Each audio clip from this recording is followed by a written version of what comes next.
Bom dia pessoal, como vocês estão? Espero que esteja tudo certinho na vida de vocês.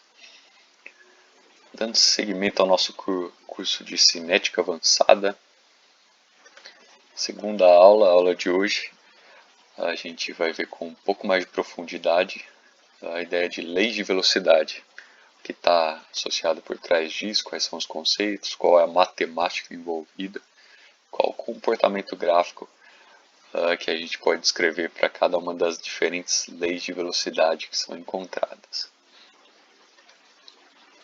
Quando a gente fala de leis de velocidade, assim como a gente comentou na aula anterior, a gente está falando de expressões matemáticas.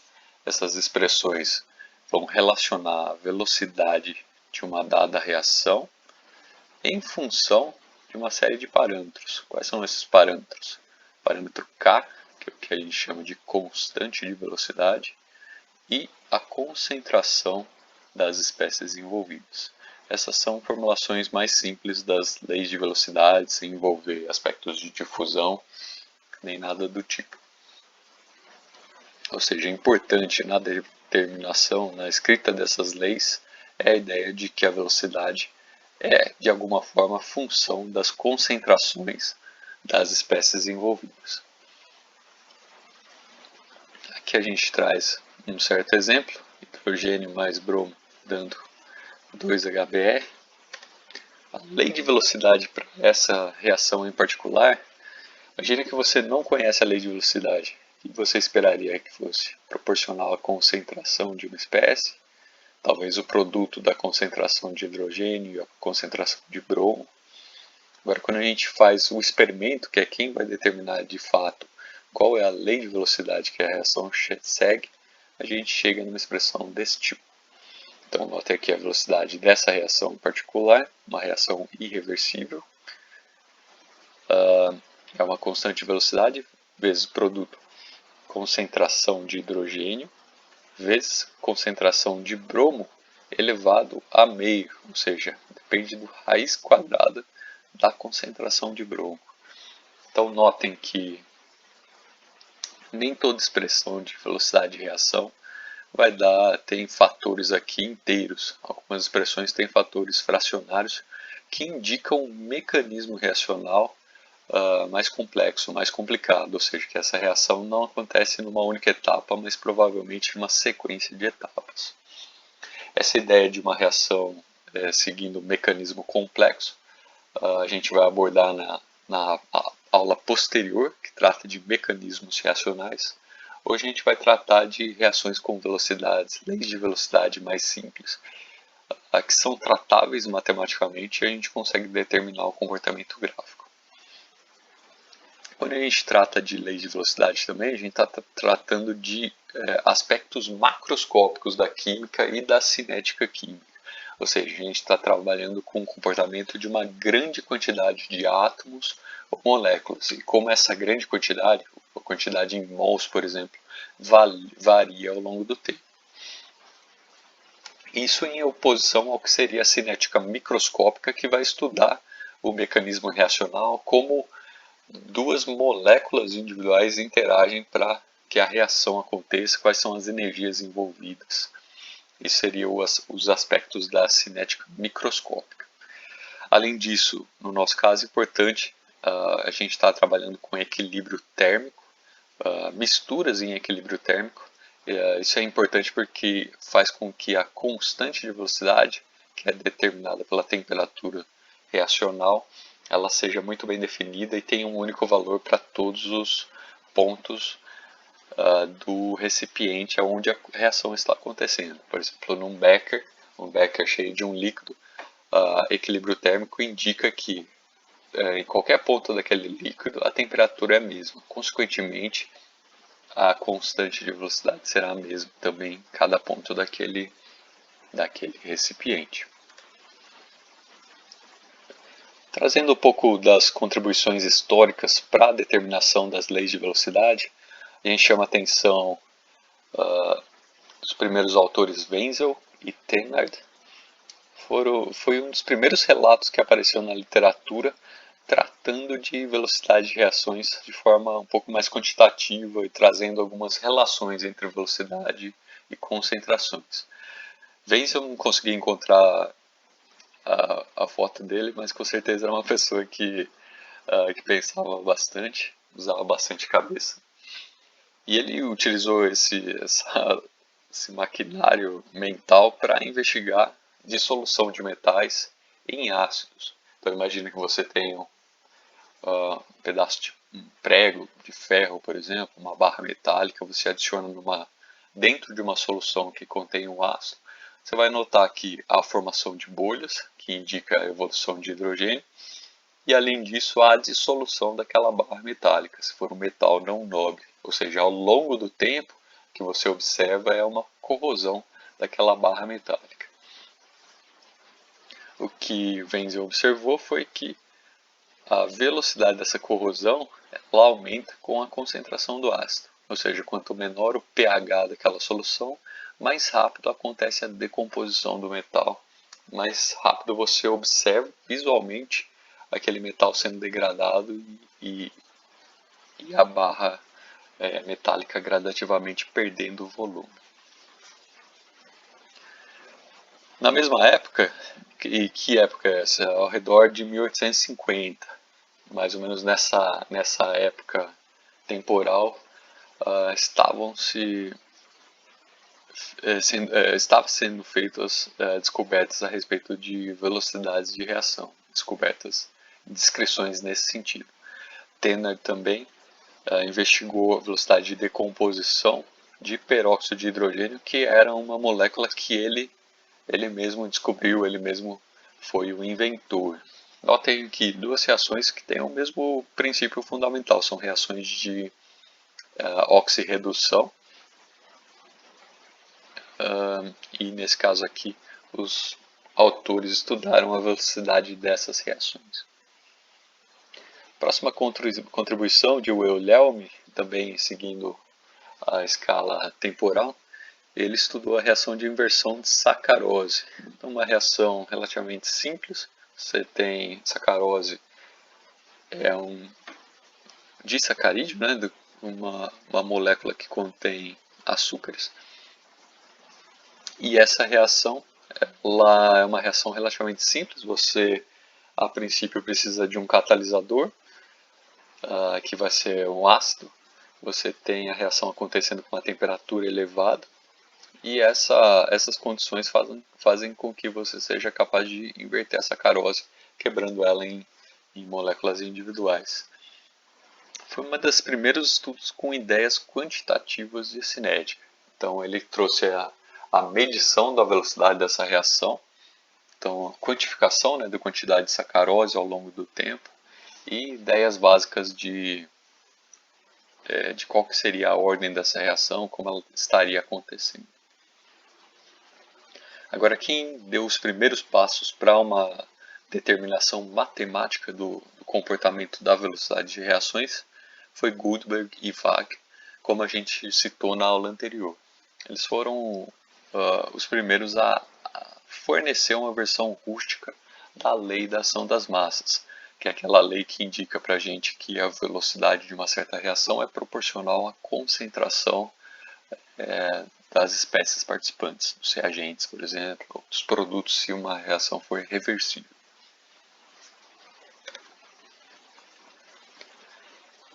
Agora, quem deu a contribuição de Gutenberg e Waage é um tanto polêmica. Eles, por acaso, utilizaram uma reação que envolve álcool, por acaso tinha uma cinética bem definida, uma cinética de segunda ordem, então foi válido o que eles determinaram naquela época, a lei de ação das massas, como velocidade proporcional à concentração.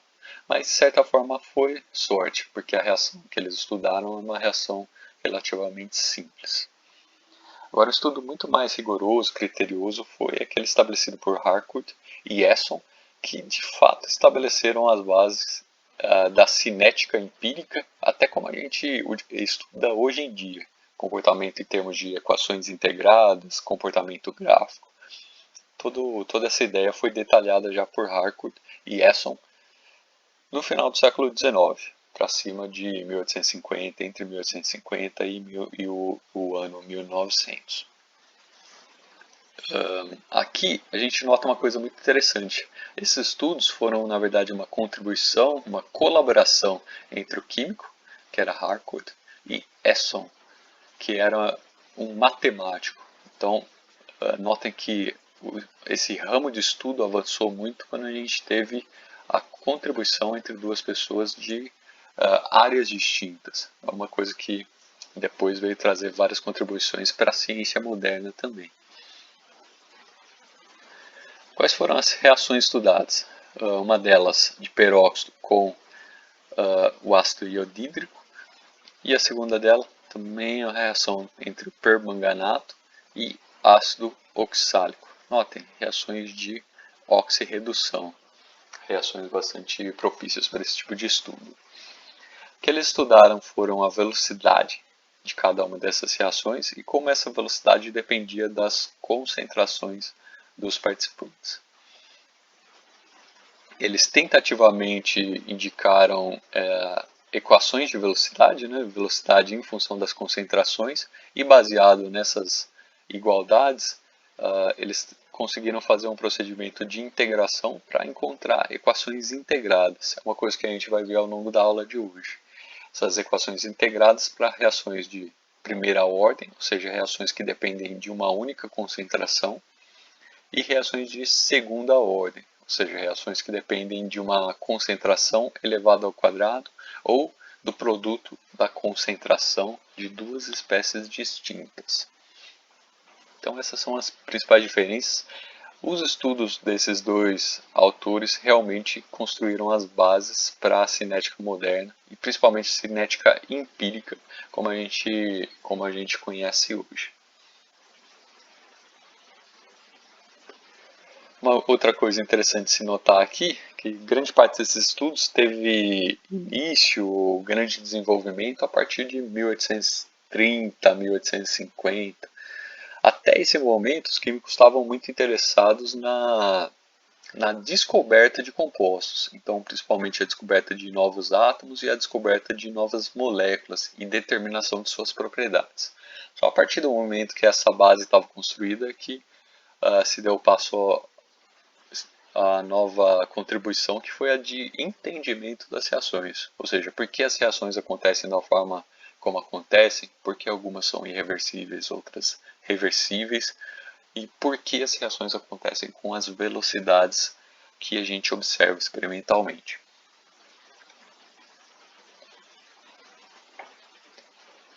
Trazendo um pouco a respeito da relevância, por que se determina, por que se deseja conhecer leis de velocidade para diferentes reações?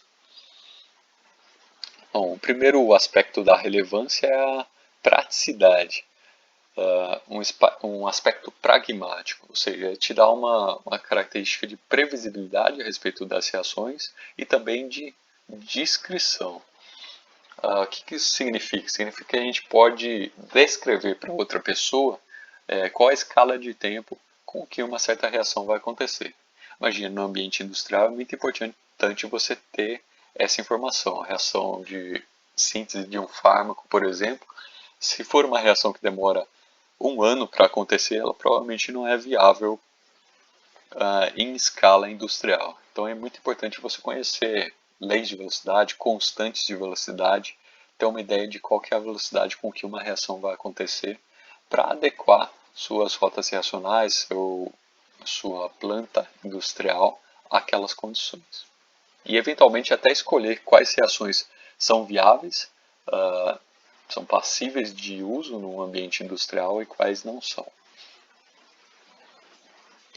Além disso, tem um aspecto de conhecimento. Quando a gente determina as leis de velocidade, elas depois vão embasar mecanismos reacionais, propostas de mecanismos reacionais.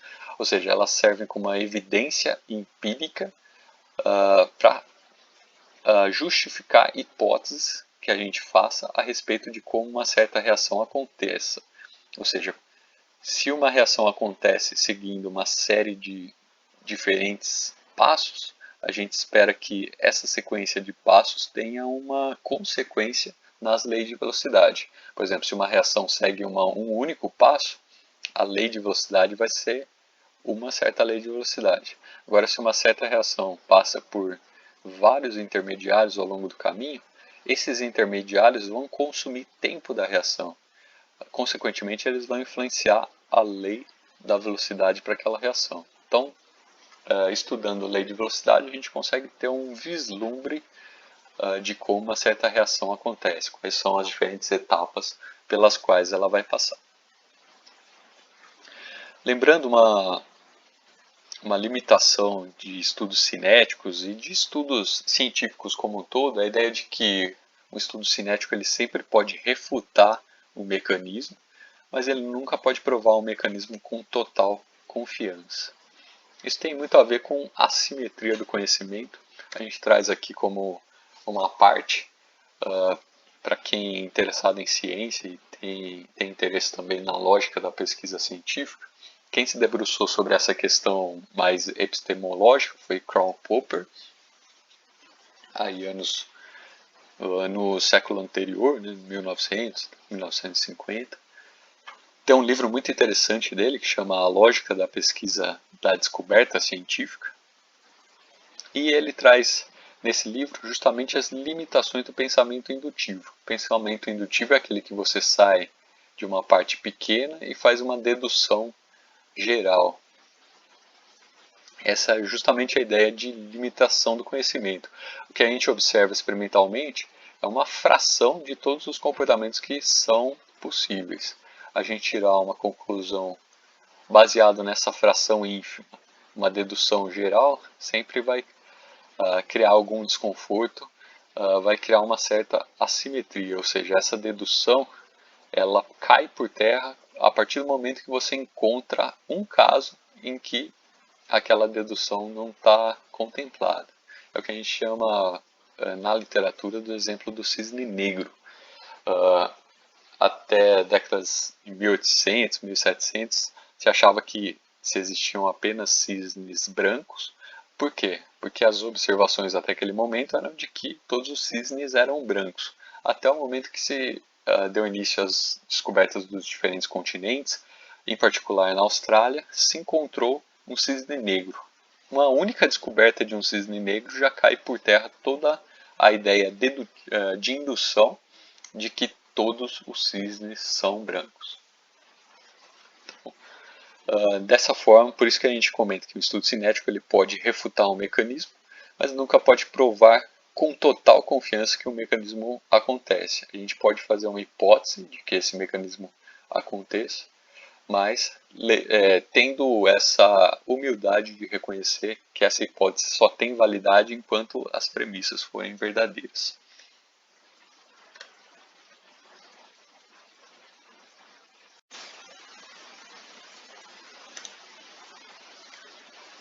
Beleza, pessoal? Então vamos construir agora as bases para que a gente consiga trabalhar com a matemática de leis de velocidade e os conceitos adequadamente. Para isso a gente introduz uma reação global genérica, indica a conversão entre reagentes, que são esses participantes aqui, em produtos. Reação, nesse momento que a gente está trabalhando, uma reação irreversível, então seta num único sentido. Aqui os reagentes são A, Azão, Bzão, os produtos são Yzão, Zzão. A gente está trabalhando também com uma reação química balanceada. Isso significa o quê? Que a gente já determinou esses coeficientes para cada um dos participantes da reação, de tal forma que a quantidade de átomos antes da reação seja a mesma que a quantidade de átomos depois da reação. É isso o que está por trás do balanceamento de uma certa reação. Encontrar a estequiometria adequada para a reação como um todo. A partir do momento que a gente encontra essa estequiometria adequada, os coeficientes aqui na frente de cada um dos participantes indicam a proporcionalidade com que eles participam quando a reação acontece. Aqui eu vou chamar a atenção para uma uma definição que o nosso livro texto utiliza. Lembrando que a gente está utilizando como base o texto do Leidler, o autor Leidler, e ele traz a ideia de número estequiométrico. Aqui eu vou chamar a atenção de vocês para que realmente não aconteça nenhuma confusão. Normalmente a gente está acostumado a comentar esses coeficientes aqui na frente de cada um dos números como coeficientes estequiométricos. Para não causar confusão com o que eu vou falar agora, eu utilizei essa expressão, número estequiométrico. O que significa o número estequiométrico? Número de moléculas ou átomos, né, que participam de uma reação como escrita. Então, o número estequiométrico está associado com esses números aqui, mas tem um fator a mais. Ele leva em consideração, no caso dos reagentes, que a contribuição é negativa, ou seja, os reagentes eles diminuem ao longo do tempo, a quantidade dos reagentes diminui ao longo do tempo e a quantidade dos produtos aumenta ao longo do tempo. Então, o número estequiométrico vai levar em consideração também esse sinal de contribuição para cada um dos participantes. A gente utiliza essa letra grega Ni para representar o número estequiométrico. Quando a gente representa dessa forma, como se fosse um V com uma pequena dobra aqui na parte da direita. Então, Ni de I significa o número estequiométrico associado à espécie I. Como funciona o número estequiométrico? O número estequiométrico é a mesma coisa que o coeficiente estequiométrico, mas ele leva em consideração também a contribuição, se é negativa, no caso dos reagentes, positiva, no caso dos produtos. Então notem que no caso do reagente A e do reagente B, eles são reagentes, a quantidade deles decai com o tempo. A forma como a gente define o número estequiométrico é negativo do coeficiente estequiométrico para aquela espécie. Então, menos A no caso da espécie Azão, menos Bzinho no caso da espécie Bzão. Já no caso dos produtos, a gente tem o número estequiométrico da espécie Y mais Y, e para a espécie Z mais Z, indicando que eles têm uma contribuição positiva, que a quantidade deles aumenta ao longo do tempo. Lembrando que essa definição, essa ideia de número estequiométrico, vocês podem encontrar também no Gold Book da IUPAC. Sempre que tiver uma dúvida com respeito à definição formal de uma grandeza, você pode dar uma olhadinha no site da IUPAC, principalmente esse Gold Book, traz todas as definições de acordo com a aceitação de um grupo influente de químicos, físicos, cientistas. Então sempre bom, sempre vale a pena dar uma olhadinha na forma como eles definem as grandezas. Por exemplo, quando a gente olha aqui o Gold Book, digita lá número estequiométrico, coeficiente estequiométrico, você vai encontrar essa grandeza aqui. É justamente o que a gente discutiu. Então esse é o site da IUPAC, o Gold Book. Aqui você pode fazer a busca de diferentes termos, encontrar as definições formais dadas pelos chefões lá da IUPAC.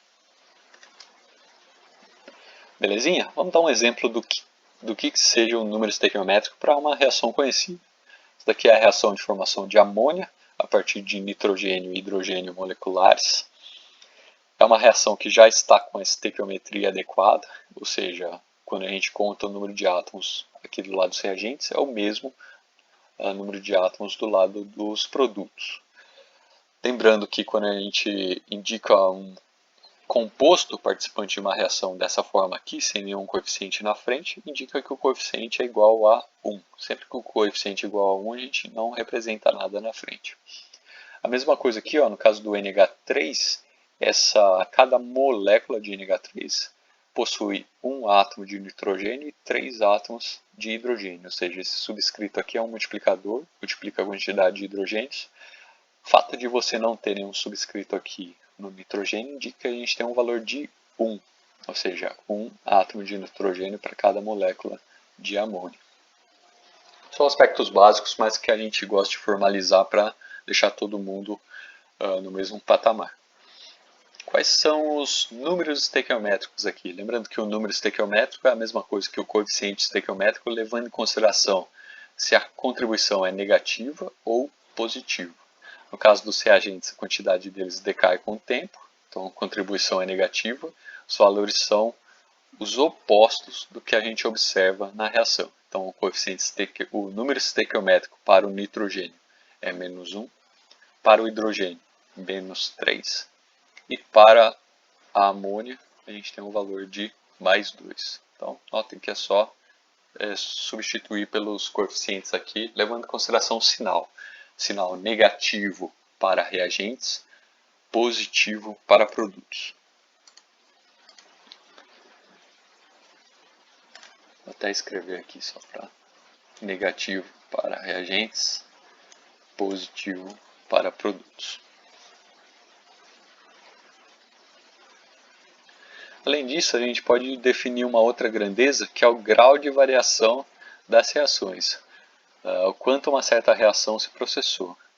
Por exemplo, se eu tiver a variação de um certo número de mols de nitrogênio, essa variação do número de mols de nitrogênio vai estar associada com a variação do número de mols de hidrogênio, pela estequiometria.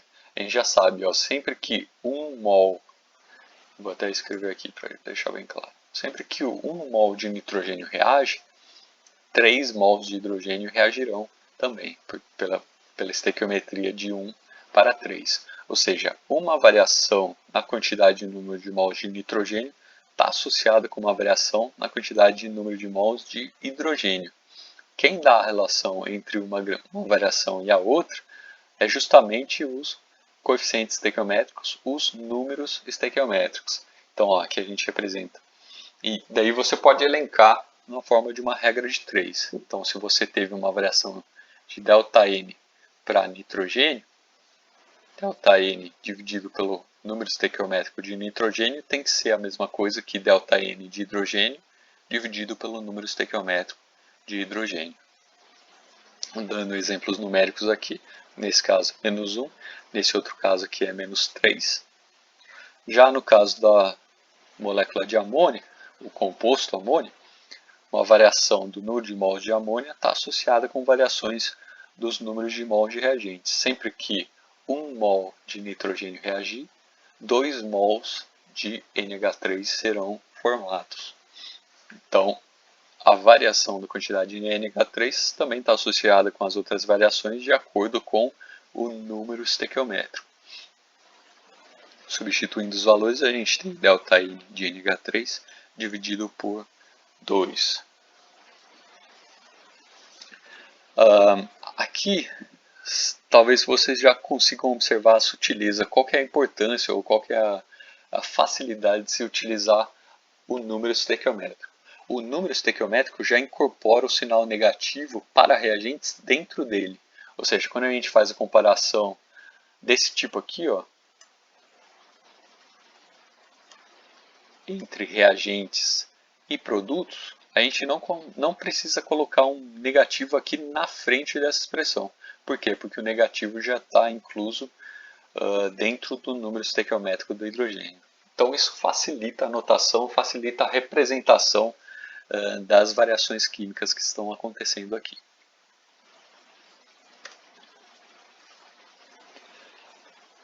Quando a gente fala de ΔN, uma variação do número de mols, a gente está falando uma variação com respeito a um estado de referência. Esse estado de referência pode ser a quantidade inicial de cada um dos participantes. Ou seja, antes de acontecer a reação, quando você acabou de fazer a mistura reacional, você tem uma certa quantidade de reagentes e uma certa quantidade do produto. Essa quantidade a gente pode representar através dessa simbologia. Então, N é o número de mols de nitrogênio num tempo igual a zero, ou seja, num tempo inicial, quando você acabou de fazer a mistura. E a mesma coisa para as outras grandezas, para hidrogênio e para NH3. Representando dessa forma, ΔN significa a variação do número de mols a partir de um certo tempo. Então, o número de mols de nitrogênio num certo tempo definido. Posso até escrever aqui como uma função de t, dessa forma. Menos o número de mols no estado de referência. O estado de referência mais conveniente para a gente é aquele inicial, quando a gente acabou de fazer a mistura reacional. Então, esse tipo de expressão você pode fazer para cada um dos outros participantes, para ter variações de número de mols para cada um deles. Então a expressão que a gente tinha construído anteriormente, que correlacionava a variação do número de mols para cada um dos participantes, substituindo nas expressões que a gente tinha lá, a gente chega em expressões desse tipo. Então ΔN de N2 corresponde à variação do número de mols de nitrogênio. A variação do número de mols de nitrogênio é a quantidade de número de mols de nitrogênio atual num certo valor de tempo, menos a quantidade de nitrogênio quando o tempo era igual a zero, quantidade de nitrogênio inicial. Essa diferença aqui, ela está associada com a diferença para hidrogênio através dos números estequiométricos, como a gente tinha observado anteriormente.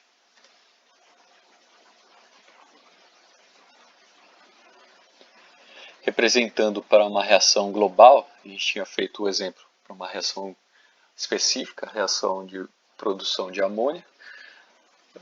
Só para formalizar esse conhecimento para uma reação global, ou seja, uma reação genérica, essas ideias vão ser válidas para qualquer tipo de reação, siga esse tipo de arranjo, né, de estrutura, uma reação irreversível. A gente tem aqui os números estequiométricos. Para o reagente A vai ser menos Azinho, para o reagente B, menos Bzinho. Reagentes, sinal negativo. No caso dos produtos, mais Y para o reagente Y e mais Zzinho para o reagente Z, Z maiúsculo. Da mesma forma, as diferenças a gente pode representar dessa forma. Então, o número de mols atual menos o número de mols inicial. Essa diferença se relaciona para um dos reagentes, para o reagente A, se relaciona a diferença para o reagente B através dos números estequiométricos. Então, essas igualdades aqui são válidas para todos os participantes dessa reação. Lembrando que menos A é o número estequiométrico NiA, menos B é o número estequiométrico NiB, e assim por diante. A gente tem, dessa forma, utilizando a notação de números estequiométricos, uma notação, uma escrita muito objetiva. Notem que aqui não tem nenhum sinal negativo, diferente para reagentes, produtos, tudo mais, porque esses sinais já estão inclusos dentro dos números estequiométricos.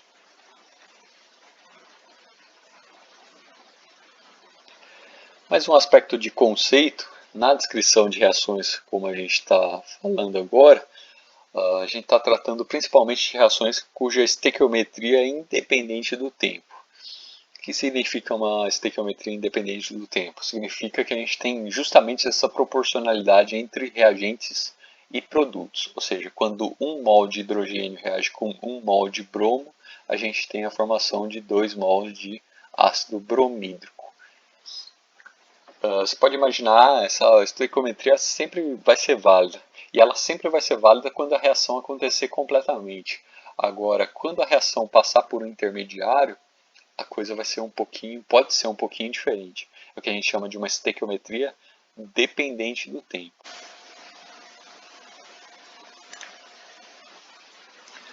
Então, notem essa reação global. A gente tem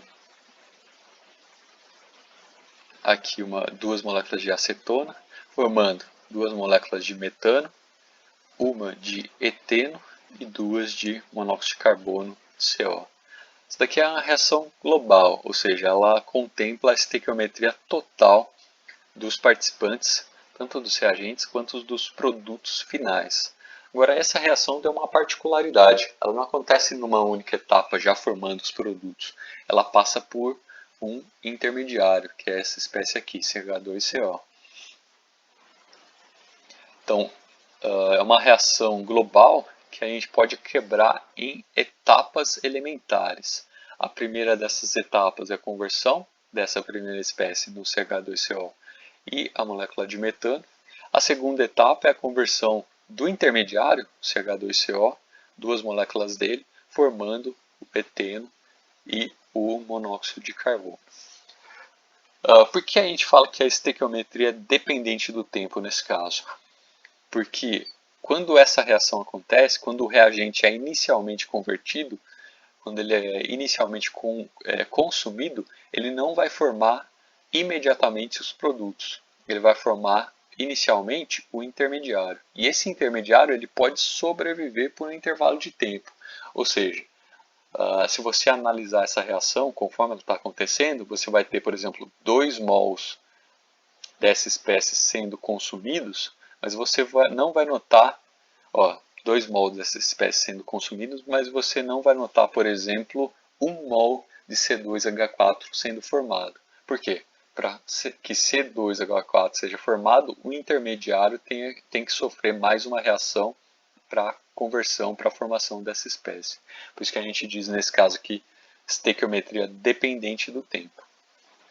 Para esse tipo de reação aqui, a determinação cinética é um pouquinho mais elaborada. A gente vai estudar mais para frente no curso, não na aula de hoje. Na aula de hoje a gente vai estar interessado em estequiometria desse tipo aqui, independente do tempo. Quando a gente tem esse tipo de situação, estequiometria independente do tempo, a gente pode utilizar a ideia de extensão de reação, às vezes também conhecido como progresso de reação. Ele é descrito por esse símbolo aqui, símbolo grego conhecido como chi, que ele corresponde? A diferença entre o número de mols atual num certo intervalo, num certo valor temporal, num certo instante do tempo. A gente pode escrever isso daqui até como uma função do tempo. Então, Ni de t menos Ni0, ou seja, ele corresponde a uma diferença do número de mols atual com respeito ao número de mols inicial. Se ele depende de uma coisa que é a grandeza do tempo, ele como um todo também será uma função do tempo. Então, extensão de reação é uma função temporal também. Então, ele está associado a essa diferença do número de mols normalizado pelo número estequiométrico. Para a reação global que a gente estava descrevendo até o momento, essa daqui, a gente já tem os números estequiométricos para cada um dos participantes. Dessa forma, a gente tem a extensão da reação, é ΔNA, dividido pelo número estequiométrico, nesse caso é menos A, e assim por diante para cada um dos diferentes participantes. Notem que é uma grandeza normalizada, e a importância da normalização é a seguinte, ela é válida, você consegue encontrar a extensão de reação olhando para qualquer um dos participantes da reação, desde que a estequiometria seja independente do tempo. Se você tivesse condição, estequiometria independente do tempo, essas correspondências são válidas entre reagentes e produtos.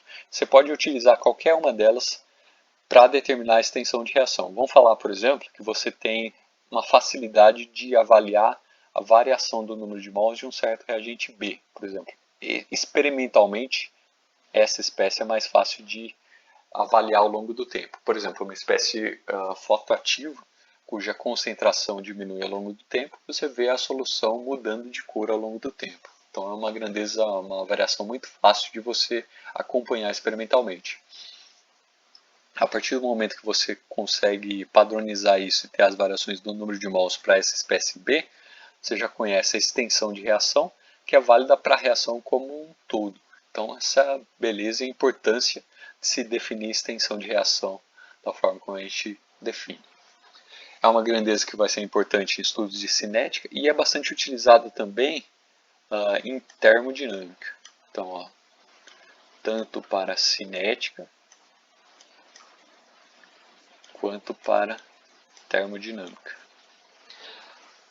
Como vocês conseguem mais imaginar, essa grandeza aqui, extensão de reação, ela sofre uma variação, ela começa com um valor inicial pequeno e aumenta ao longo do tempo. Então ela é uma grandeza que aumenta ao longo do tempo. Para uma reação irreversível, ela sempre aumenta ao longo do tempo e para numa conversão total de reagentes para produtos. Para uma reação reversível, ela para no meio do caminho. Ou seja, a partir do momento que você estabelece o equilíbrio químico, ela chega num valor intermediário e não varia nem mais para baixo nem para cima.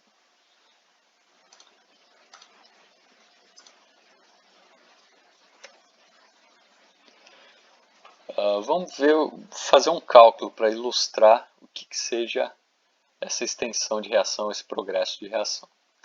Então, nesse cálculo, para fazer um cálculo, a gente precisa o problema precisa nos dar algumas informações iniciais. Então, a reação que a gente vai estudar em particular é essa daqui, nitrogênio mais hidrogênio formando amônia. O exemplo que a gente vai dar para vocês, um exemplo numérico, a gente tem as seguintes quantidades iniciais: 10 mols de nitrogênio, 20 mols de hidrogênio e 0 de amônia. Essas são as quantidades iniciais que o problema fornece para a gente. E ele vai falar que após um certo intervalo de tempo, a gente não precisa definir esse valor temporal, pode ser qualquer valor, intervalo de tempo, 2 mols de nitrogênio reagiram. Ou seja, desses 10 mols que a gente tinha inicialmente, 2 mols reagiram. Se 2 mols reagem com uma certa quantidade de hidrogênio e vão formar uma certa quantidade de NH3. O que a gente quer determinar é a quantidade de cada uma desses reagentes e produtos que variam e qual a extensão de reação quando a gente tem progresso nessa magnitude. Então, para isso que a gente indica inicialmente uma tabela como essa daqui, a gente consegue calcular as diferentes quantidades. A primeira delas, a quantidade inicial, é dada pelo problema. Então, a gente tem aqui 10 mols de nitrogênio, 20 mols de hidrogênio, 0 de amônia. Ou seja, a gente acabou de misturar esses dois. Notem que a mistura que a gente fez não é na proporção estequiométrica. A proporção estequiométrica seria 10 para 30. Só que a quantidade inicial que foi dada pelo problema é 10 para 20. Ou seja, tem alguma sutileza aí. Quantidade que reage. A gente sabe a quantidade que reagiu para um dos participantes, que é o nitrogênio. Então, para o nitrogênio, a gente teve uma reação de -2. Qual que vai ser a quantidade que reage para hidrogênio, por exemplo? A gente pode descobrir a quantidade que reage para hidrogênio através da formulinha anterior. Então, ΔNA dividido por -A tem que ser igual a ΔNB dividido por -B. Então, vamos só escrever aqui, ΔN do nitrogênio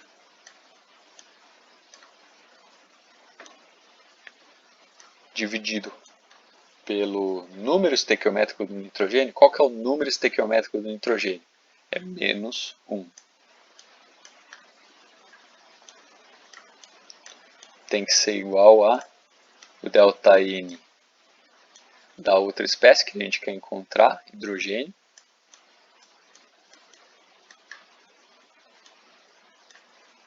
dividido pelo número estequiométrico associado ao hidrogênio, que é -3. Então, notem que esses sinais negativos vão ser cancelados. O ΔN de nitrogênio a gente já sabe. ΔN é o quê? N menos N0. No caso do nitrogênio foi dado pelo problema. Então, essa é a quantidade que variou para nitrogênio, -2. Então, você pode até substituir aqui em cima, por exemplo. Então, -2 dividido por -1 é igual a x, é aquilo que a gente está querendo determinar, dividido por -3. Um exemplo de regra de 3, utilizando as grandezas que a gente definiu, você rapidamente, facilmente encontra o valor de ΔN de hidrogênio como sendo 3 vezes 2, que é 6. Nesse caso aqui, o ΔN é negativo, por quê? Porque a quantidade de hidrogênio, a variação da quantidade de hidrogênio é negativa, ou seja, você consumiu hidrogênio. Então, esse sinal negativo aqui indica para a gente que a gente tem um consumo dessa espécie aqui, o hidrogênio. Você pode utilizar a mesma lógica para encontrar a variação do NH3, vou até escrever aqui, variação do número de mols do composto NH3 dividido pelo número estequiométrico do NH3. NH3 é um produto, então o número estequiométrico é o valor positivo do coeficiente estequiométrico. Então aqui nesse caso, mais 2. Daí você pode utilizar essa variação aqui para chegar no valor de variação para o NH3 de mais 4. Então notem que o que a gente conhecia inicialmente eram as quantidades iniciais e o quanto reagiu de um dos participantes. Conhecendo a estequiometria e sabendo que essa é uma reação com estequiometria independente do tempo, a gente consegue determinar a quantidade que reagiu e foi formada de cada um dos outros participantes. A partir dessa diferença, ó, se eu conheço N0 e conheço a quantidade que reagiu, que corresponde a N menos N0, se eu somar essa grandeza com essa daqui, eu tenho o valor de N, que é a quantidade final, o número de mols depois que a reação aconteceu até aquele momento T, certo intervalo de tempo, um certo valor T no tempo. Então, é simplesmente somar essas diferentes linhas, essas diferentes células aqui, você vai chegar nesses valores finais aqui. Essas são as quantidades finais de cada um deles. Os coeficientes estequiométricos, como a gente comentou, são esses daqui.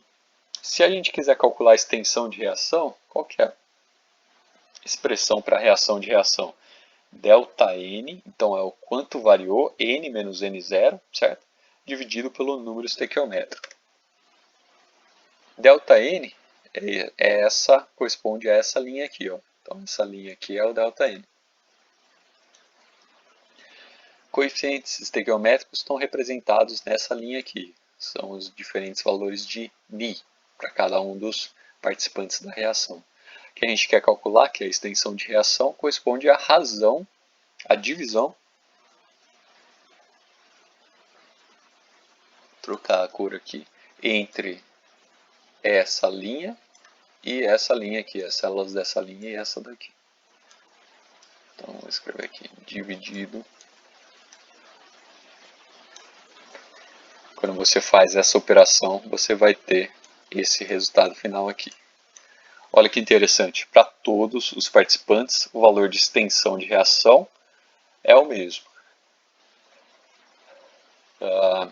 Isso é sempre válido, por quê? Porque a gente tem uma reação cuja estequiometria é independente do tempo.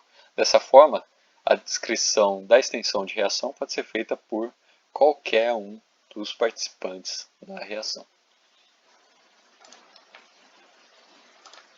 Você pode me perguntar, e quando a estequiometria for dependente do tempo? Aí você pode definir a extensão de reação baseados ou no reagente inicial ou no produto final. Principalmente o produto final, a quantidade que se formou dele ao longo do tempo vai te dar a extensão de reação. Agora você não pode utilizar uma espécie intermediária, por exemplo, para determinar essa quantidade.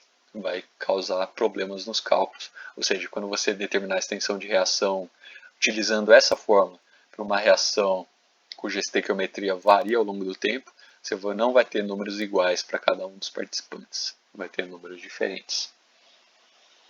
Certinho, pessoal? Então essa é a forma de calcular a extensão de reação. Quais são as unidades aqui? Quantidade inicial, N0, mols. Quantidade que reage é uma diferença em número de mols, então é mols também. Quantidade final, mols. Coeficientes estequiométricos, uma grandeza adimensional. Extensão de reação corresponde à divisão entre o número de mols por uma grandeza adimensional, então a unidade aqui da forma como a gente definiu é mols também. Vou escrever aqui.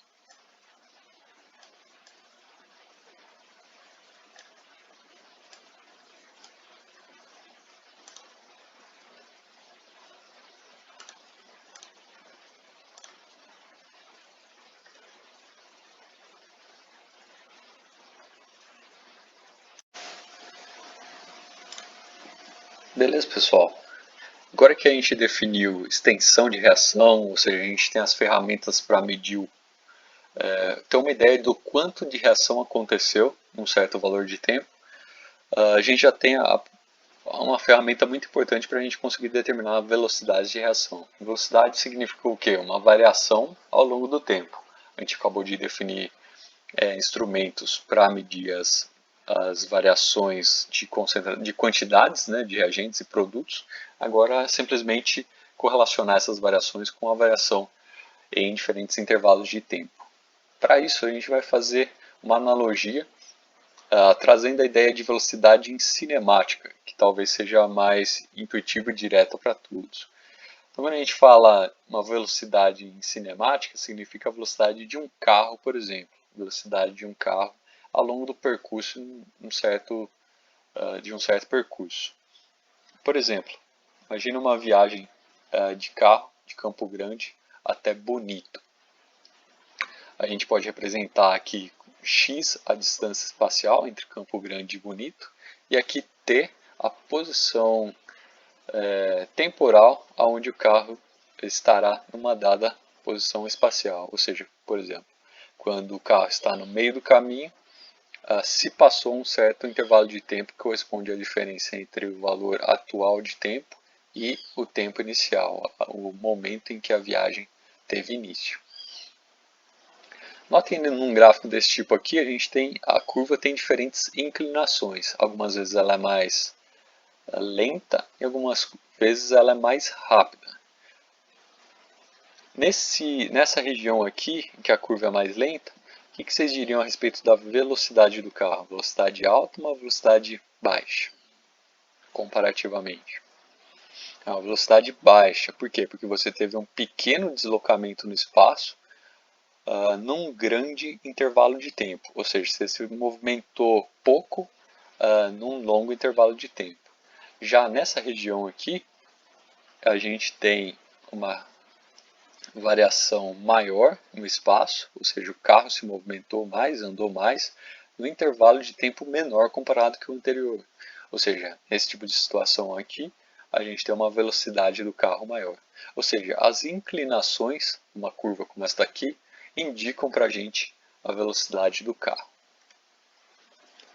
A gente pode trabalhar com a ideia de velocidade média. A ideia de velocidade média corresponde a você fazer médias no espaço e no tempo. Então, por exemplo, entre Campo Grande e Bonito, a gente passa por duas cidades.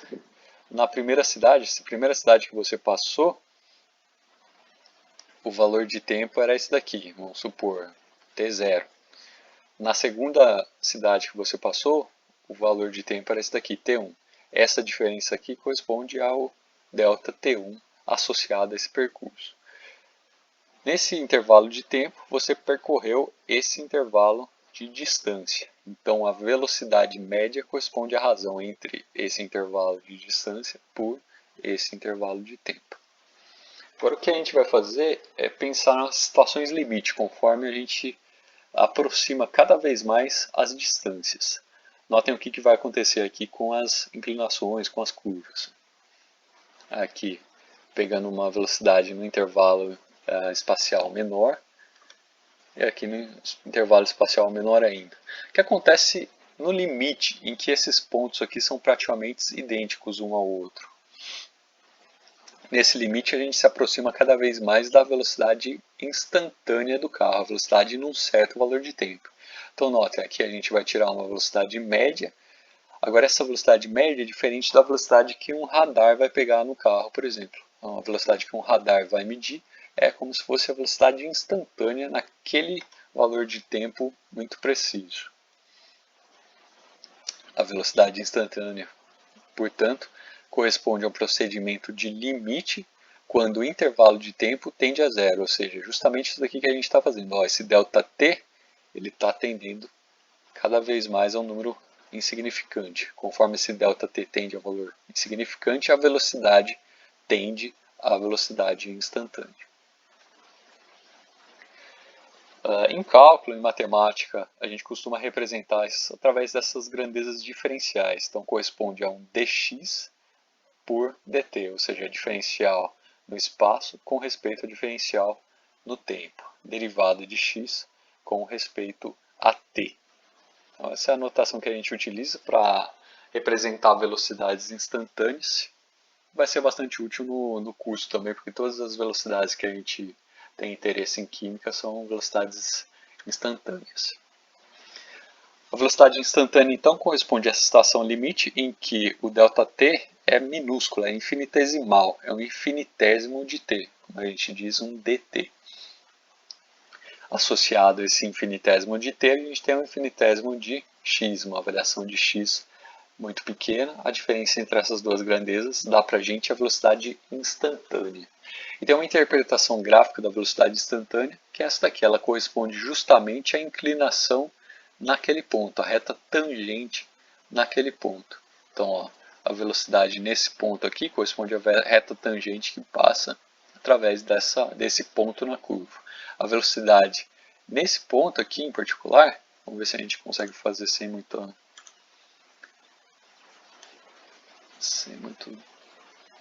malabarismo. Então, ó, nesse ponto aqui em particular, a reta tangente seria uma coisa desse tipo, mais ou menos. Ou seja, a velocidade instantânea nesse ponto é maior do que a velocidade instantânea nesse ponto. Por quê? Porque a inclinação é maior nesse ponto do que nesse ponto aqui. Então essa é a interpretação gráfica que a gente dá para a velocidade instantânea e que está associada à tangente, à inclinação de uma certa curva. Agora, assim como a gente tem a velocidade em cinemática, que mede um deslocamento no espaço em função do tempo, a gente tem velocidades para reações químicas também. Só que para reações químicas, a grandeza relevante que está variando não é a posição no espaço, mas sim a concentração de reagentes e produtos. A gente sabe que no percurso de uma certa reação, a quantidade dos reagentes diminui ao longo do tempo e a quantidade dos produtos aumenta ao longo do tempo. A variação dessa quantidade de reagentes e produtos ao longo do tempo dá para a gente a velocidade. A gente pode ter uma velocidade média, que corresponde a um delta n, por exemplo.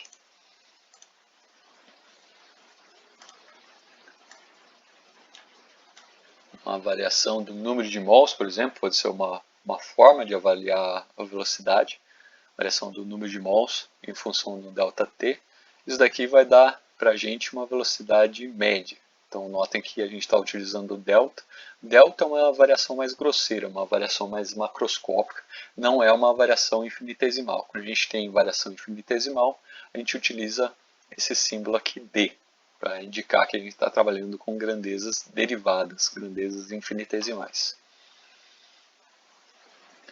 A gente pode trabalhar tanto com a variação do número de mols, mas o mais comum em cinética química é trabalhar com a variação da concentração de reagentes e produtos. Então essa é provavelmente a fórmula que a gente vai encontrar mais visível ao longo desse curso de cinética. A velocidade instantânea corresponde ao limite dessas grandezas aqui, quando ΔT tende a zero. Nesse limite a gente pode representar com essa notação diferencial. Então a velocidade dos reagentes é a derivada da concentração de cada um dos reagentes, né, em função do tempo. De novo, comportamento gráfico seria o equivalente a tangente num certo ponto. Então, até mesmo essa derivada aqui, essa velocidade, ela é uma função do tempo. A velocidade vai ser grande quando o tempo é inicial e vai ser pequeno quando o tempo for relativamente grande. A velocidade de formação dos produtos corresponde à derivada da concentração dos produtos em função do tempo. Como vocês talvez já consigam antecipar, essa variação é negativa, então a derivada é negativa. Essa variação é positiva, então a derivada é positiva. Indica, nesse caso aqui, uma curva ascendente e nesse caso aqui uma curva descendente que tem uma derivada negativa. Vamos dar um exemplo em particular aqui para a reação de decomposição de etano via fotoquímica, ou seja, na exposição de radiação UV. Essa reação aqui é uma reação de quebra da ligação carbono-carbono, dando origem a dois radicais metila, dois grupos aqui tipo CH3. Aqui nesse gráfico a gente representa aqui no eixo Y a concentração dos participantes. Então, a gente tem tanto o reagente C2H6 quanto o produto CH3 e o tempo de reação, que mostrando para uma reação em particular. Como que a gente obtém, primeiro de tudo, como a gente obtém uma curvas desse tipo aqui? A gente tem que ter alguma forma de analisar a quantidade dos reagentes. Pode ser, por exemplo, por infravermelho. Você põe essa C2H6, etano, é um gás a temperatura ambiente. Então você coloca esse gás num compartimento reacional fechado, lacrado, mas que é transparente à radiação de infravermelho. E você coloca esse sistema como um todo lá dentro do infravermelho. O sinal de infravermelho vai ser proporcional à concentração das diferentes espécies. Então você consegue, através de procedimentos de normalização e tudo mais, que a gente pode comentar depois em uma aula experimental, a gente consegue correlacionar o sinal de infravermelho com a concentração de reagentes e de produtos, e dessa forma construir curvas de decaimento dos reagentes e de produção dos produtos. Algumas coisas para chamar a atenção aqui. No caso da curva do C2H6, a curva é sempre descendente, indicando que a gente está tendo sempre um consumo, porque C2H6 é o reagente. Quando a reação acontece, a quantidade dele sempre vai diminuir ao longo do tempo. Já o contrário para o CH3. CH3 é um produto, a quantidade dele sempre aumenta ao longo do tempo. Além disso, graficamente tem um detalhe a mais aqui para o comportamento de cada uma das espécies. Nota ó, que esse daqui decai ao longo do tempo, esse daqui aumenta ao longo do tempo, só que no caso do CH3 o aumento ao longo do tempo é muito maior do que o decréscimo ao longo do tempo aqui para o C2H6. O que a gente quer dizer com isso? Por exemplo, se eu pegar num certo valor de tempo aqui, vamos trocar a cor, se eu fizer análise para esse valor de tempo aqui.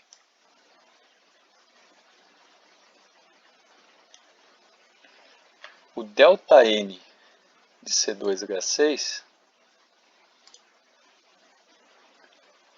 corresponde a essa diferença entre a quantidade inicial. Opa, está meio fora do prumo aqui.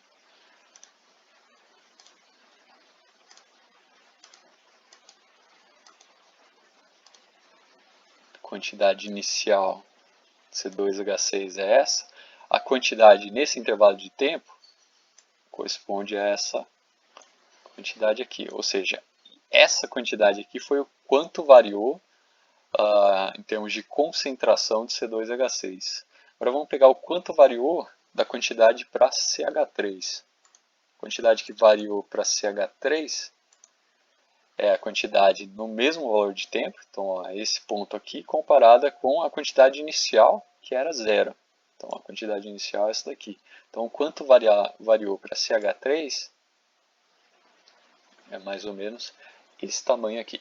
Se você comparar a intensidade das barras, a barra azul aqui e a barra vermelha, você vai notar que essa barra vermelha é o dobro da barra azul. Por que será que é o dobro, corresponde ao dobro? Alguma ideia a respeito disso, pessoal? Olha para a reação. Sempre que uma molécula de C2H6 reagir, ela vai produzir duas de CH3. É justamente por isso que a curva de produção aqui de CH3, as variações aqui correspondem ao dobro das variações da curva de C2H6. Justamente porque por um efeito estequiométrico. Sempre que um reage, dois são formados de CH3. A velocidade aqui, como a gente comentou anteriormente, é dada pela inclinação em certos pontos. Então, por exemplo, se você quiser calcular a velocidade nesse ponto aqui, só calcular a derivada, a tangente. Tem softwares que fazem isso, o Origin, por exemplo, calcula a derivada de diferentes curvas experimentalmente. E a derivada aqui vai estar associada com a velocidade. O que a gente nota ao longo do tempo? A gente nota que a velocidade inicialmente aqui era alta, a velocidade de consumo de C2H6 é alta, e ela vai diminuindo ao longo do tempo. Ela diminui com o progresso de reação. Contrário para o CH3, a velocidade de produção dele é muito alta no início e depois ela tende a decair com a passagem do tempo. Então isso já diz uma coisa bastante importante a respeito de velocidade de reações químicas para a gente. Em geral, as velocidades de reações, processos químicos, principalmente essas reações elementares, ela diminui com a passagem do tempo. Com respeito às velocidades de consumo de C2H6 e produção de CH3, é aquilo que a gente comentou. Quando uma certa quantidade de C2H6 reage, o dobro de CH3 é formado. Consequentemente, na hora de falar de velocidades de reação, O que é que a gente pode falar? A velocidade de produção do CH3 vai ser o dobro da velocidade de consumo do C2H6. Então é isso que a gente está representando aqui. Velocidade a gente pode representar com essa notação, então a derivada da concentração em função do tempo. Derivada da concentração do CH3, que é um produto, é a velocidade do CH3. Isso para um certo valor de tempo. Então, ó, nesse intervalo de tempo vai ter essa velocidade, nesse valor de tempo aqui, a gente vai ter uma velocidade diferente dada pela inclinação em cada um dos pontos. Como que se compara a velocidade de produção de CH3 com a velocidade de consumo de C2H6? A velocidade de CH3 é o dobro da velocidade do C2H6. Então a gente escreve dessa forma. Além disso, a velocidade do CH3 é uma velocidade positiva. Os coeficientes, a inclinação é sempre ascendente. Então isso daqui indica para a gente uma derivada positiva, velocidades positivas. Já a velocidade do C2H6 é negativa. Por quê? Porque a curva é sempre descendente, decai com o tempo, consequentemente as velocidades, como a gente define, são negativas. Dessa forma, quando a gente vai comparar a velocidade de produto com a velocidade de reagente, a gente tem que ter um fator menos na frente para identificar que são espécies com participação diferente na reação. Uma é reagente e a outra é produto.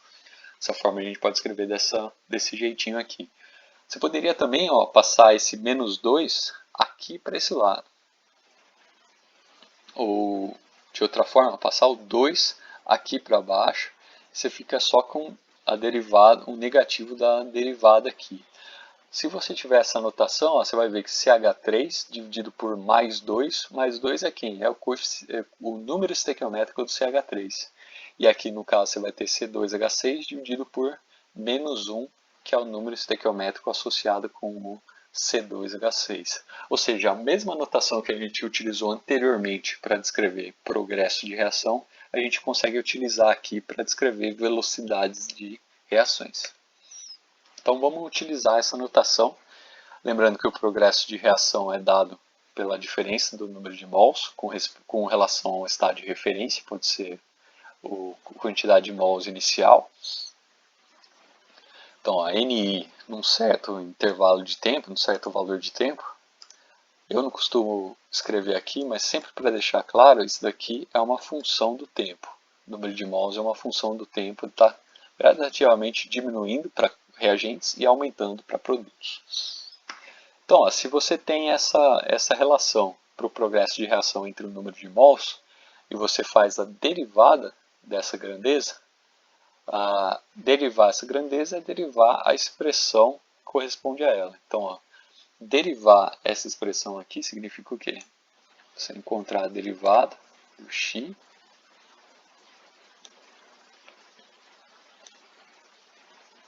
meio difícil de fazer esse símbolo, apresentar dessa forma aqui. Então, derivada com respeito ao tempo vai corresponder ao que? A derivada de cada uma dessas grandezas. Isso daqui é uma constante, é o valor inicial. Esse daqui é uma constante também, é o valor inicial.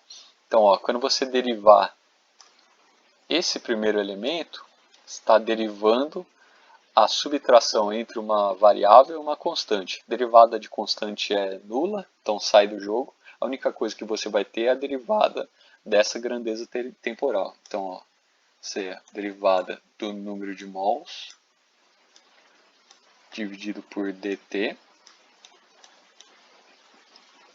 E esse daqui é um fator multiplicativo, então ele continua participando aqui.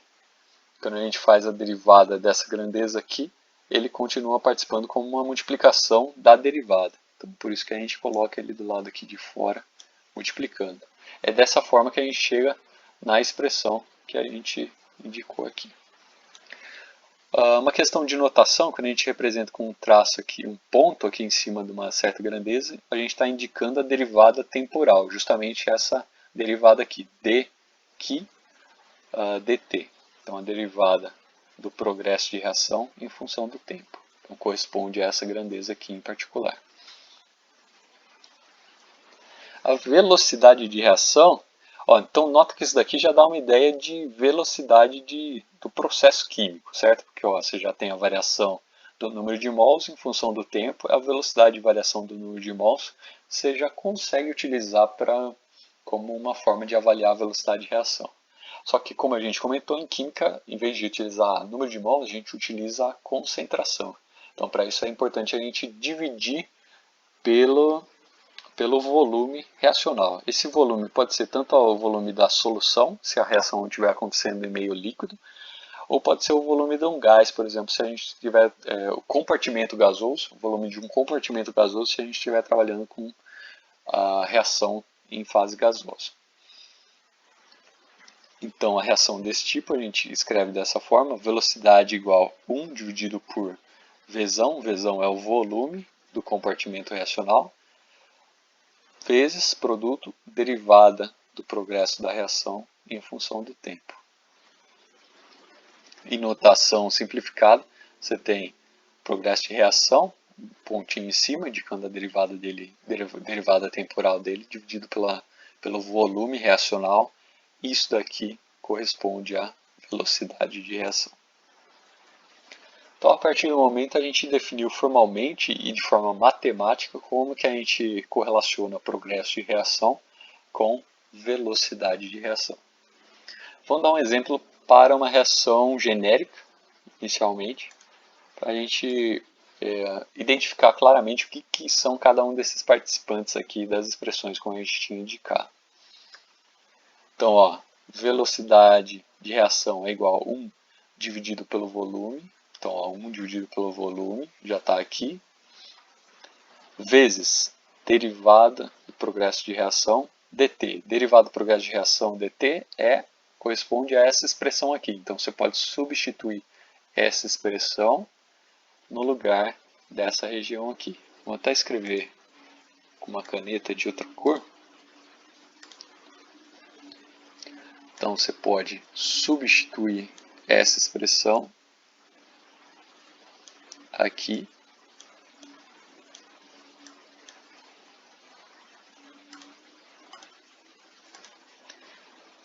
quando você faz essa substituição, o resultado vai ser esse que a gente está encontrando aqui, 1 dividido pelo volume, vezes o número estequiométrico, tudo isso vezes a derivada do número de mols em função do tempo. Agora notem que eu tenho aqui número de mols e aqui eu tenho o volume. Se você dividir essa grandeza por essa, número de mols dividido pelo volume total, volume de solução, corresponde à concentração. Então eu posso fazer essa simplificação, vamos de novo anotar aqui.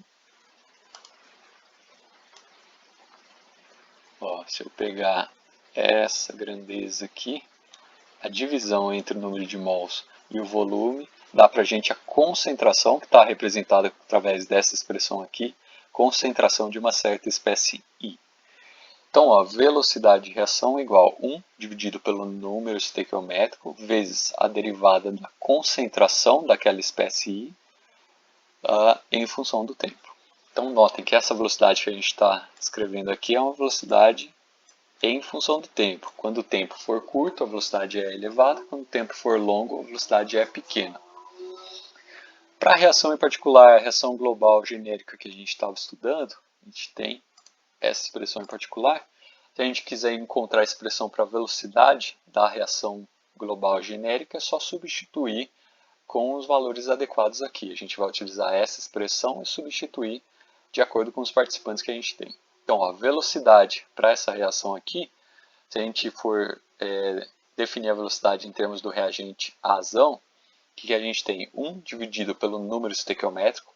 Qual que é o número estequiométrico associado à espécie azão? É menos azinho. Então, para reagentes, o número estequiométrico é menos o coeficiente estequiométrico. Então, ó, menos azinho é o que a gente observa aqui. Produto derivada da concentração dividido por a derivada no tempo. Derivada da concentração é a concentração de quem? Concentração da espécie A.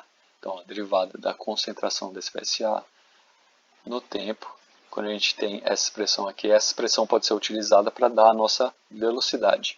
A velocidade dessa forma é o que a gente chama de velocidade global de reação. Por quê? Porque ela já está normalizada pelos números estequiométricos de cada um deles. Ou seja, você pode definir essa velocidade global utilizando qualquer um dos reagentes e qualquer um dos produtos. Por quê? Porque você já normaliza pelo número estequiométrico de cada um deles. Por isso que a gente tem essas igualdades aqui como válidas. Essa igualdade aqui corresponde a essa igualdade, corresponde a essa expressão, corresponde a essa expressão. Então essa velocidade aqui é o que a gente chama de uma velocidade global.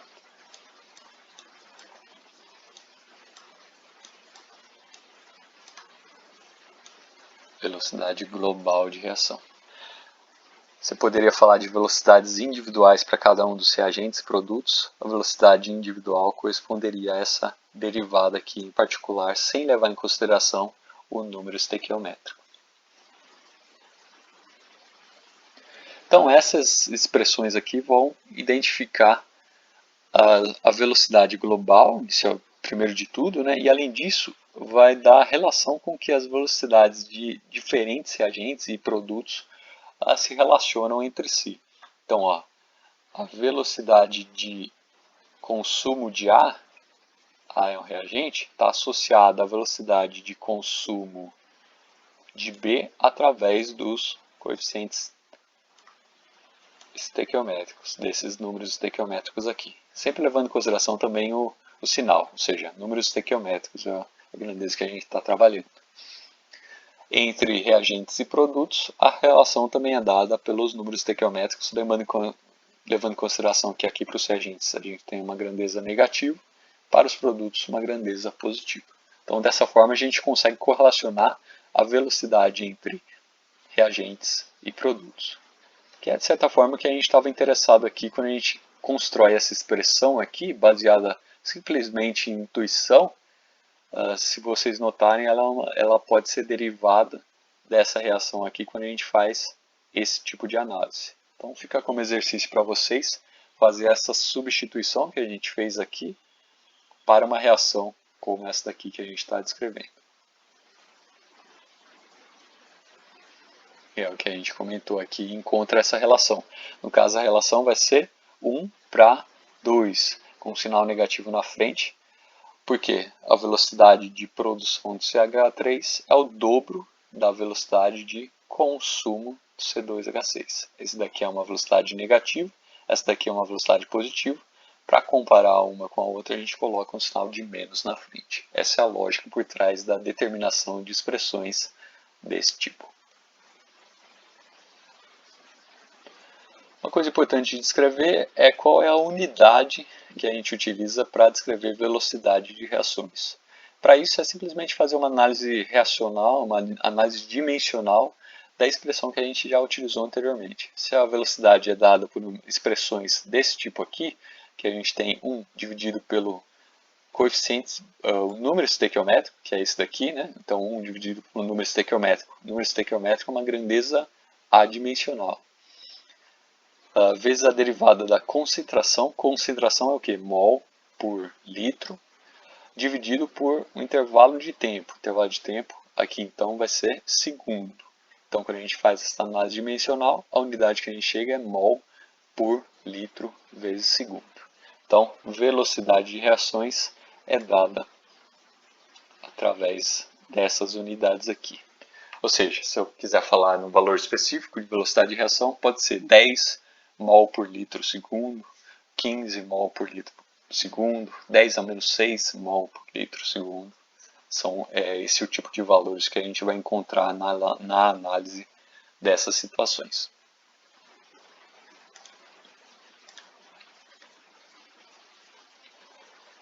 Belezinha, pessoal? Então, conhecendo essas grandezas, progresso de reação, como a gente determina o quanto de reação aconteceu, e agora a ideia de velocidade, que indica para a gente o quanto de reação aconteceu num certo intervalo de tempo, a gente está em condição de recuperar aquela ideia de leis de velocidade. Como a gente comentou já no início da aula, são expressões que correlacionam velocidade de reação com concentração dos reagentes. E, em geral, a gente espera ou busca expressões desse tipo aqui, que correspondem ao produto das concentrações elevadas a certos expoentes. Tem uma nomenclatura aqui que é importante passar para vocês. K é o que a gente chama de constante de velocidade. Ela não depende das concentrações, mas depende da temperatura.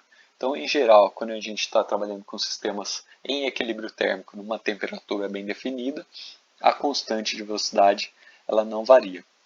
Por isso, a gente fala que ela é uma constante. Esses coeficientes aqui, os expoentes aos quais estão elevados cada uma das concentrações, é o que a gente chama de ordem de reação parcial, ordem de reação com respeito a cada um dos reagentes ou produtos se a reação for reversível. Então, a ordem de reação com respeito ao reagente azão é azinho. A ordem de reação com respeito ao reagente Bzão é Bzinho. E assim por diante. Então essas são as ordens de reação parciais. E a gente define também uma grandeza conhecida como ordem de reação global, que corresponde à soma desses expoentes, a soma das ordens de reação parciais. Então, para uma das reações que a gente já comentou, a reação de hidrogênio com bromo, a lei de velocidade determinada experimentalmente é essa daqui. Então, é uma constante de velocidade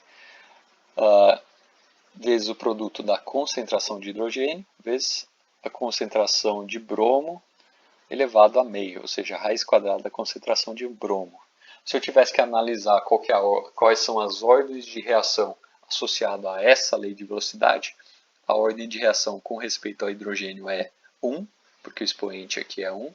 Com respeito ao bromo é meio, 0,5, porque o expoente é 0,5. A ordem de reação global corresponde à soma de 1 mais meio, que é igual a 1,5. Uma coisa importante chamar a atenção aqui nessas leis de velocidade é que elas são grandezas ou são expressões determinadas experimentalmente, ou seja, leis de velocidade que a gente diz empíricas. E isso é muito importante da gente frisar, porque as leis de velocidade você só consegue determinar categoricamente através de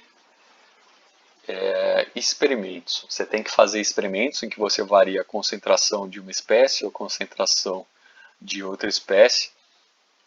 A partir dessas variações baseadas na variação da velocidade, você consegue determinar o expoente para cada um deles, o que a gente chama método das velocidades iniciais para a determinação das ordens parciais. Agora, essa determinação das leis de velocidade só sai através de experimentos. Então, esse é o tipo de lógica que a gente tem que seguir para confiar numa lei de velocidade. Eventualmente, mais para frente, a gente vai ver que para expressões simples, etapas elementares, a gente consegue determinar a lei de velocidade a partir da expressão da reação. Mas nem sempre isso é válido. Aliás, na maior parte dos casos isso não é válido, porque na maior parte das reações você não tem mecanismos diretos de interação. Por exemplo, o hidrogênio interagindo direto com o bromo. Provavelmente uma reação como essa passa por mecanismos mais elaborados, diferentes etapas elementares, que fazem com que a lei de velocidade seja mais complexa. Quando a gente fala de leis de velocidade, a gente pode falar de algumas leis cuja expressão matemática é mais simples. Então, são leis de velocidade com diferentes ordens, que a gente chama de ordem 0, ordem 1 e ordem 2. Leis de velocidade com ordem 0 significa o quê? Que você tem a concentração das espécies envolvidas, concentração de A, por exemplo, elevado a 0. Qualquer número elevado a 0 dá 1. Então, por isso que a gente tem uma expressão de velocidade igual a uma constante. Ou seja, nesse tipo de situação, ordem 0, a velocidade da reação ela é constante, ela independe da concentração de reagentes e produtos.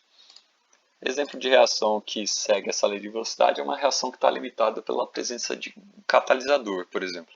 O catalisador tem uma certa área ativa, essa área não varia ao longo do tempo. consequentemente a velocidade é constante e depende só da área do catalisador, e não da concentração dos reagentes. Você pode dobrar a concentração dos reagentes que a velocidade vai continuar a mesma. Reação de ordem 1 tem expressões semelhantes a essa daqui, uma constante de velocidade vezes a concentração da espécie elevado ao expoente 1, ou seja, diretamente proporcional à concentração da espécie. Um exemplo de reação que segue esse tipo de cinética química é a reação de decaimento. Decaimento de isótopos radioativos, por exemplo, segue uma reação, uma cinética de ordem 1. Ela é proporcional à concentração dos reagentes. Só para chamar a atenção, quando a gente está escrevendo uma expressão desse tipo, a gente pode dar um passo além, correlacionar isso daqui com a derivada da espécie em particular. Então, isso daqui vai ser derivada da concentração de A em função do tempo. E além disso, lembra que você tem que normalizar pelo número estequiométrico, que nesse caso é 1 dividido por menos 1. Então a velocidade global é um valor positivo, K vezes a concentração de A, que corresponde, está associado com essa variação da concentração de A ao longo do tempo, com um sinal negativo aqui na frente, indicando que a espécie A é um reagente, a quantidade dela decai ao longo do tempo. Então, na hora de fazer a normalização, para a gente encontrar a velocidade global, a gente divide pelo número estequiométrico, que nesse caso é um valor negativo. Isso daqui vai ser muito importante quando a gente for fazer a integração dessas expressões matemáticas. Aqui a gente tem a derivada da concentração em função do tempo é igual a concentração vezes uma constante. Esse tipo de expressão é o que a gente chama de uma equação diferencial. Resolver uma equação diferencial significa integrar ela para encontrar a expressão integrada ao longo do tempo. Isso a gente vai ver daqui a alguns poucos slides. Ordem de reação tipo 2, ordem de cinética com ordem 2, ordem global igual a 2, você tem expressões desse tipo aqui, por exemplo. Então, a velocidade igual a K vezes a concentração de um certo reagente elevado ao quadrado. Isso daqui corresponde a uma reação de ordem 2. Ou, alternativamente, a constante de velocidade vezes o produto da concentração de dois reagentes. Quando a gente fala ordem 2 aqui, a ordem global igual a 2 pode ser tanto a ordem parcial de um único reagente, igual a 2, ou a ordem parcial de dois reagentes, igual a 1. Quando você faz a soma de 1 mais 1, a ordem como todo é igual a 2. Então, esse tipo de expressão aqui está associado com cinética desse tipo. Essa cinética de segunda ordem geralmente envolve colisões. Você precisa ter a colisão entre duas moléculas para formar o que a gente chama de complexo ativado, para que você tenha a condição para que uma reação aconteça. Então, reações de ordem 2, em geral, envolvem aí a existência de colisões entre moléculas. Em alguns casos, a ordem de reação não está muito bem definida. Por exemplo, a gente traz aqui o exemplo de uma velocidade obtida em cinética enzimática. Para a cinética enzimática, a gente tem expressões da lei de velocidade desse tipo aqui. Então, notem que ela depende da concentração de um certo reagente, só que a concentração desse reagente está tanto aqui no numerador quanto no denominador. Então isso já complica muito a análise da ordem de reação. A gente nem define a ordem de reação nesse caso aqui, né? Que você tem o mesmo reagente tanto no numerador quanto no denominador. A gente fala que a ordem de reação é indefinida. Mas estejam atentos que leis de velocidade desse tipo são observadas experimentalmente também. Então são coisas com as quais a gente tem que ter familiaridade e desenvoltura para trabalhar. Quais são as unidades da constante de velocidade? A gente já conhece a unidade da velocidade de reações. Eu representei aqui, através dessas expressões aqui, entre parênteses, quer dizer que eu estou trabalhando com a unidade de uma certa grandeza. Então, a unidade de velocidade de reação é mol por litro por vez segundo. Se eu quiser saber a unidade das constantes de velocidade para cada uma das ordens de reação, é simplesmente fazer uma análise dimensional. A gente vai fazer aqui com detalhes para cada um deles. Então, nesse caso aqui, ó, a constante de velocidade já é a velocidade de reação. Então, como as duas grandezas são iguais, a unidade de cada uma delas é a mesma. Então, a unidade constante de velocidade para uma reação de ordem 0 é mol por litro segundo. Para uma reação de ordem 1, velocidade tem essa unidade aqui, mol por litro por segundo, é igual a unidade da constante de velocidade, é o que a gente quer determinar, deixei aqui entre parênteses, vezes a concentração de A unidades é mol por litro. O que acontece aqui? A gente corta esse mol com mol, corta litro com litro. A unidade da constante de velocidade é segundo A menos 1. Então, ó, ordem de reação 0, mol por litro segundo. Ordem de reação 1, segundo a menos 1. Ordem de reação 2, aqui a gente tem de novo mol por litro segundo, igual aquilo que a gente quer determinar, a unidade para a constante de velocidade, vezes. Aqui ó, a gente tem uma concentração elevada ao quadrado. Então, ó, mol por litro elevado ao quadrado. Substituindo o expoente para cada um deles, a gente tem essa expressão. Fazendo os cortes adequados, a gente vai ter uma expressão desse tipo aqui. Então, ó, a unidade para a constante de velocidade de uma reação de ordem 2 é litro por mol vezes segundo.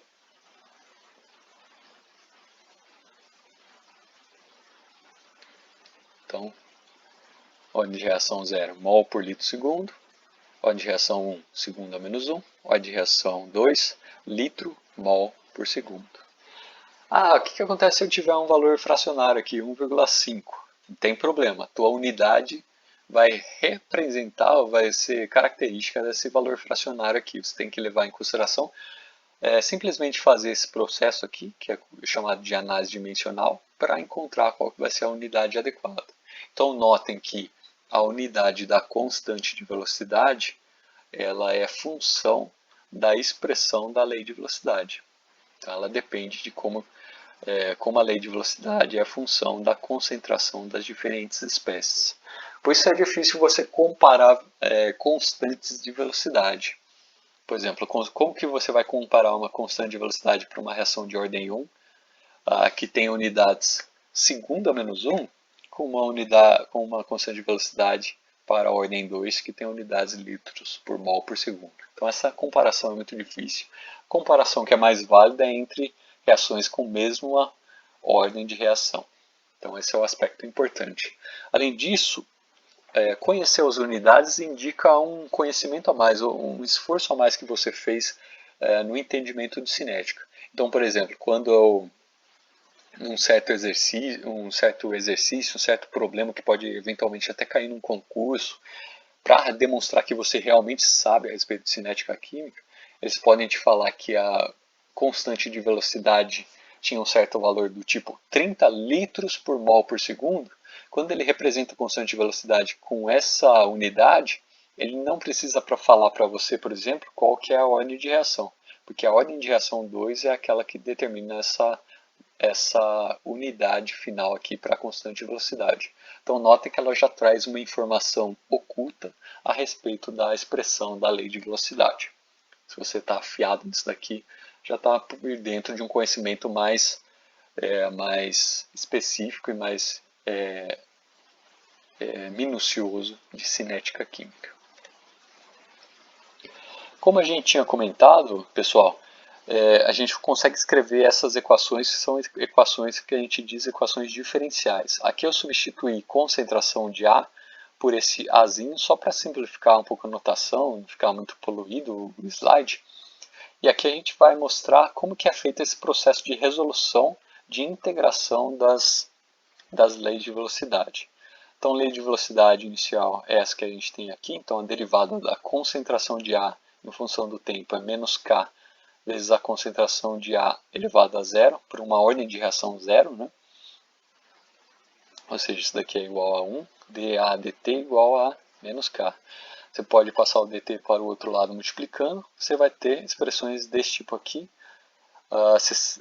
Sempre que a gente vai resolver uma equação diferencial, a gente tem uma tendência a isolar variáveis. Então, desse lado aqui a gente ficou com a concentração de A, uma das variáveis, e desse outro lado aqui na direita a gente ficou com tempo como a outra variável. A partir do momento que você tem essa situação, a gente faz a integração. Integrar significa fazer uma somatória. Não vou entrar aqui na definição de integração, mas integrar significa uma somatória ao longo dos diferentes diferenciais.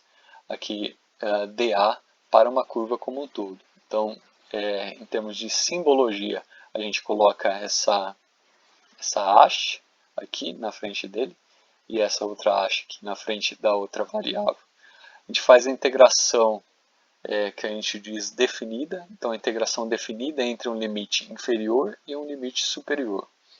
O limite inferior é um certo A0. Esse A0 pode ser a concentração inicial da espécie A no tempo igual a zero. Então, por isso que a gente utiliza os limites inferiores de A0 e de T0. Os limites superiores serão o que? A, e esse A não é qualquer A, ele é uma função do tempo. Então, A de T.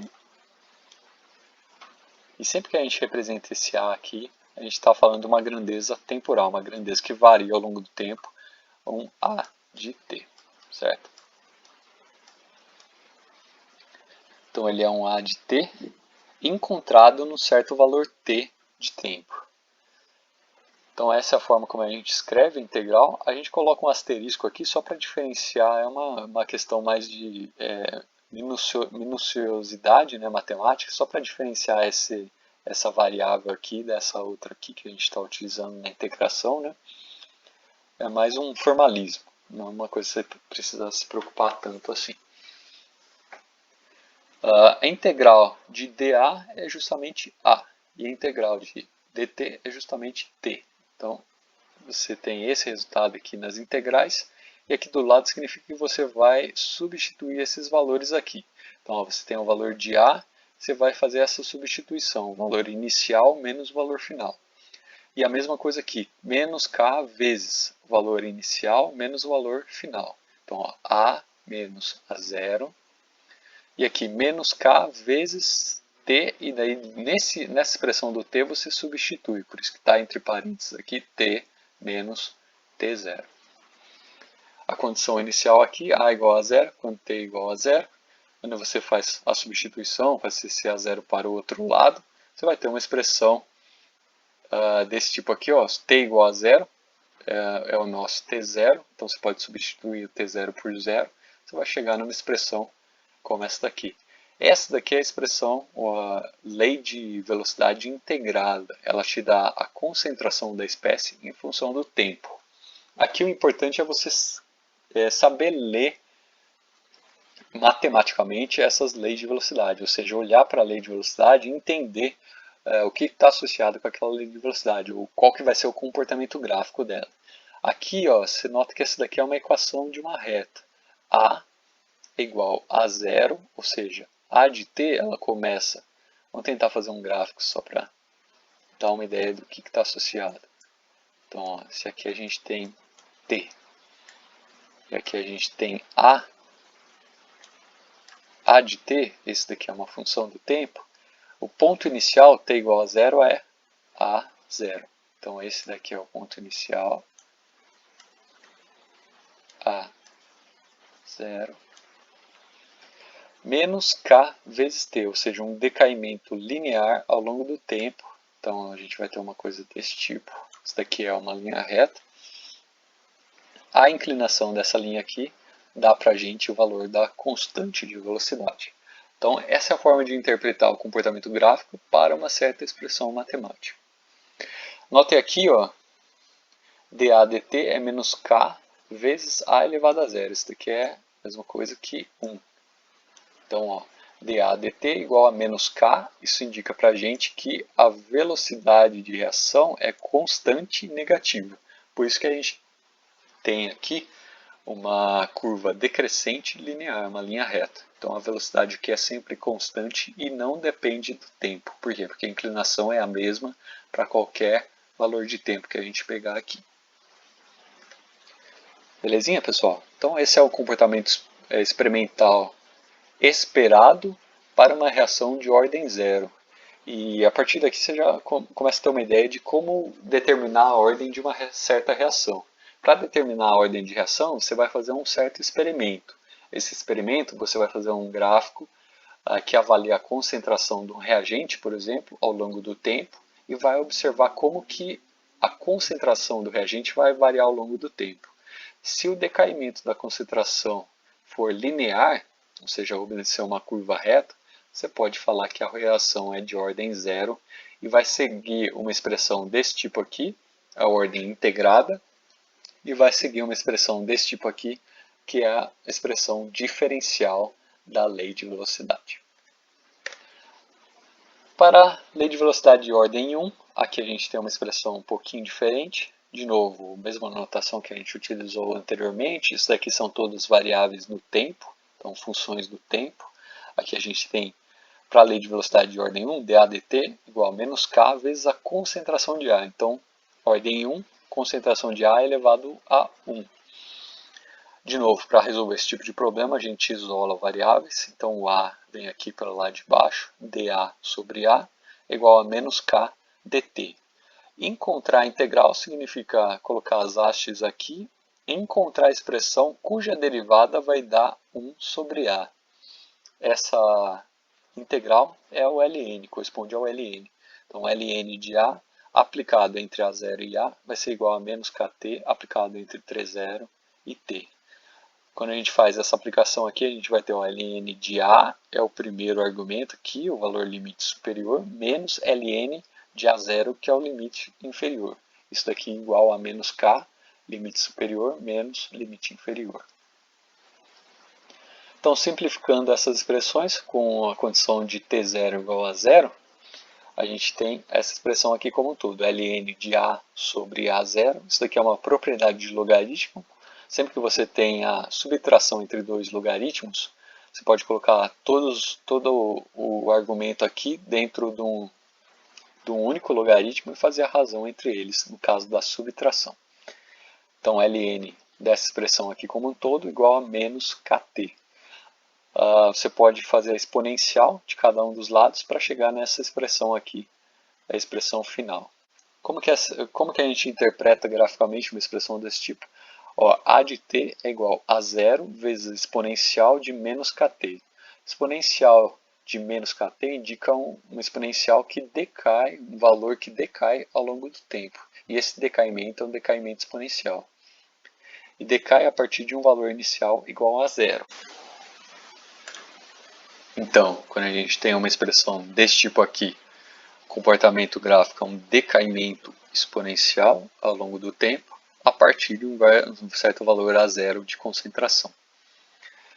Em vez de trabalhar com um gráfico desse tipo aqui, concentração de A em função do tempo, você trabalhar com um gráfico de ln da concentração em função do tempo, o resultado gráfico vai ser uma linha reta. Então, essa linha reta tem início aqui no valor de ln de A0, e a inclinação dessa reta aqui corresponde à constante de velocidade. Então, a partir um gráfico como esse tipo aqui, você consegue encontrar a constante de velocidade numa reação de ordem 1.